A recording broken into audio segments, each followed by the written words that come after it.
सूरज की किरणें जैसे ही छोटे से गांव पर पड़ी ढलती, वैसे ही रामदीन की 4 बेटियां जग जाती। चारों बहनें एक से बढ़कर एक, लेकिन सपने उनके अपने अपने। सबसे बड़ेढ़ी राधा पढ़ाकू थी।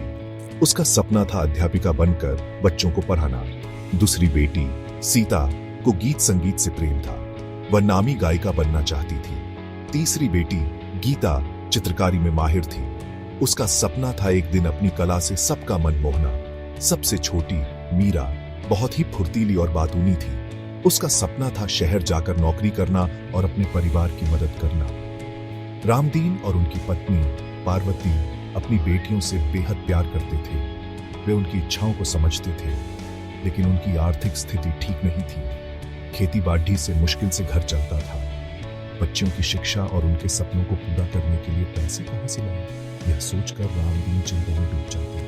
पार्वती हालांकि हिम्मत वाली महिला थी, उन्होंने ठान लिया था कि वह अपनी बेटियों के सपनों को पूरा करने में कोई कसर नहीं छोड़ेंगी।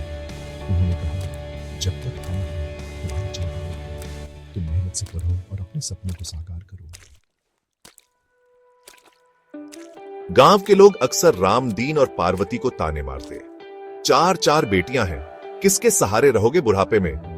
कुछ लोग तो यह भी कहते, इन्हें इतना पढ़ाकर क्या करोगे, शादी कर दो, चूल्हा चौका ही तो संभालना है। लेकिन रामदीन और पार्वती ने किसी की एक न सुनी। वे अपनी बेटियों को हमेशा प्रोत्साहित करते। राधा को उन्होंने पास के शहर के स्कूल में दाखिला दिला दिया। सीता को गीत सिखाने के लिए उन्होंने गांव के ही एक गुरुजी से विनती की। गीता को चित्रकारी का सामान लाकर दिया।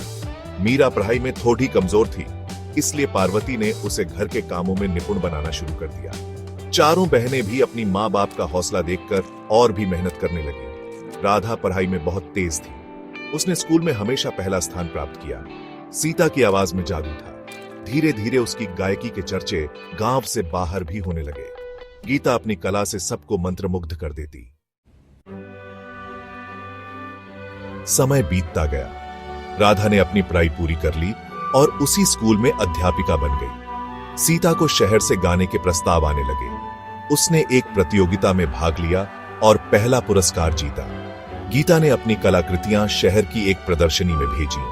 उसकी कला की बहुत तारीफ हुई और उसे कई बड़े ऑनर मिले। मीरा ने भी शहर जाकर एक दुकान में काम करना शुरू कर दिया। चारों बहनें अब अपने पैरों पर खड़ी थीं। उन्होंने मिलकर अपने परिवार की आर्थिक स्थिति सुधारने में मदद की।